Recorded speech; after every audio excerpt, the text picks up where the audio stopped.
जहां राजेंद्र नगर हादसे के बाद राजनीतिक हलचल तेज हो गई है। दरअसल इन छात्रों की मौत पर सियासी पारा हाई है। दिल्ली बीजेपी छात्रों की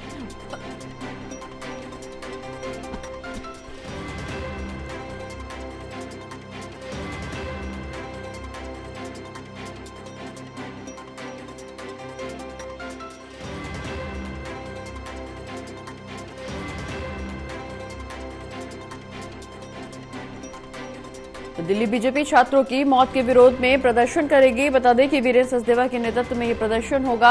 आम आदमी पार्टी के कार्यालय पर प्रदर्शन किया जाएगा। तो लगातार अब सियासी हलचल तेज होती जा रही है। दरअसल कल राजेंद्र नगर में एक आईएएस कोचिंग सेंटर के बेसमेंट में पानी भरा, जिसमें 3 छात्रों की मौत हो गई। इस पूरे मामले में 2 लोगों को हिरासत में लिया गया। बता दें कि कोचिंग सेंटर के मालिक और कोऑर्डिनेटर को हिरासत में लिया गया है, जिसके बाद से राजनीतिक हलचल लगातार तेज होती हुई नजर आ रही है। जहां बीजेपी और कांग्रेस की तरफ से आम आदमी पार्टी को पूरे मामले के लिए जिम्मेदार ठहराया जा रहा है, क्योंकि लोगों का भी आरोप है, छात्रों का भी कहना है कि बारिश हुई, बारिश के बाद जल जमाव की स्थिति बनी और ड्रेनेज सिस्टम को लेकर के कई बार प्रशासनिक अधिकारियों को शिकायत की जा चुकी थी। कोचिंग सेंटर के मालिकों को भी शिकायत दी जा चुकी थी, लेकिन बावजूद इसके इस पूरे मामले में कोई कार्रवाई नहीं हुई, जिसका खामियाजा इन तीनों छात्रों को भुगतना पड़ा। 3 छात्रों की मौत हुई और अब जिसके बाद से सियासी हलचल तेज है। बीजेपी अब आम आदमी पार्टी के खिलाफ प्रदर्शन करने की तैयारी में है।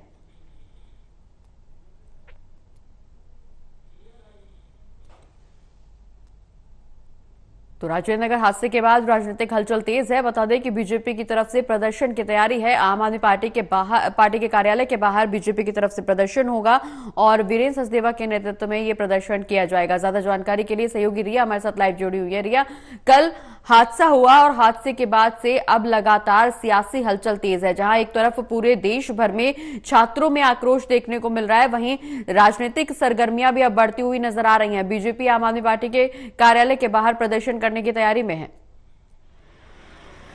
जी बिल्कुल, प्रगति जिस तरह से कल से ही हम देख रहे हैं कि जो राजेंद्र नगर में हादसा हुआ, घटना घटित हुई, उसको लेकर लगातार जो राजनीतिक हलचल है वो बढ़ती जा रही है और कल से ही तमाम नेता घटना स्थल पर भी पहुंचे थे और लगातार बयानों को भी जारी किया जा रहा है। लेकिन इस बीच में दिल्ली बीजेपी के जो अध्यक्ष है वीरेंद्र सचदेवा और दिल्ली बीजेपी के माध्यम से एक बड़ा जो प्रदर्शन है, खासतौर से छात्रों की मृत्यु को लेकर विरोध जो है वो इस वक्त किया जाना है, जिसकी जानकारी दी गई है कि लगभग 11 बजे के आसपास में आम आदमी पार्टी का कार्यालय, जहां पर अभी इस वक्त हम मौजूद है, यहीं पर बीजेपी के माध्यम से विरोधाभास किया जाएगा, यानी कि प्रदर्शन किया जाएगा और प्रदर्शन में तमाम जो नेता हैं वो भी शामिल होंगे।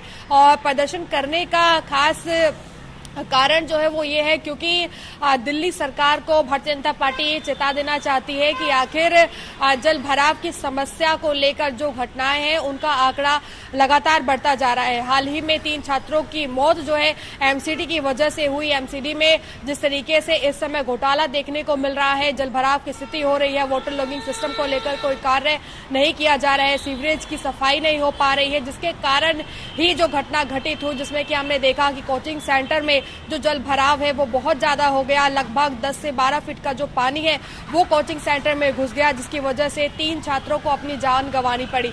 ऐसे में अगर एमसीडी के ऑफिसर्स या एमसीडी के अधिकारी कार्य करते तो शायद इस घटना पर लगाम लग सकती थी, ये घटना घटित ना होती। इस तरीके का आप कह सकते हैं कि जो बयान है उसको लेकर बीजेपी के माध्यम से विरोधाभास किया जाएगा, क्योंकि बीजेपी का ये कहना है कि एमसीडी में सरकार बनाने के बाद भी आम आदमी पार्टी की सरकार ने कुछ नहीं किया, क्योंकि इससे पहले भी पटेल नगर में करंट लगने की वजह से एक आईएएस छात्र की मृत्यु हुई थी। अभी उस मामले को लगभग 1 हफ्ता भी नहीं बीता और उसके बाद जल भराव के कारण ही तीन जो आईएएस के छात्र हैं जो कि यूपीएससी की तैयारी कर रहे थे वो भी जल सैलाब के हवाले हो गए। ऐसे में एमसीडी के अधिकारियों के साथ साथ एमसीडी के जो मेयर है उनको अपने पद से इस्तीफा देना चाहिए। जल बोर्ड की जो मंत्री है आतिशी, उनको अपने पद से इस्तीफा देना चाहिए। इस तरीके की मांग दिल्ली बीजेपी के माध्यम से की जा रही है और उनका ये भी कहना है कि अगर दिल्ली सरकार किसी तरीके का कार्य अपनी जिम्मेदारियों को नहीं निभा पा रही है तो ऐसे में उन्हें अब आम आदमी पार्टी जो है कहीं ना कहीं पर छोड़ देनी चाहिए और इसकी जिम्मेदारी किसी दूसरे हाथों में सौंपनी चाहिए।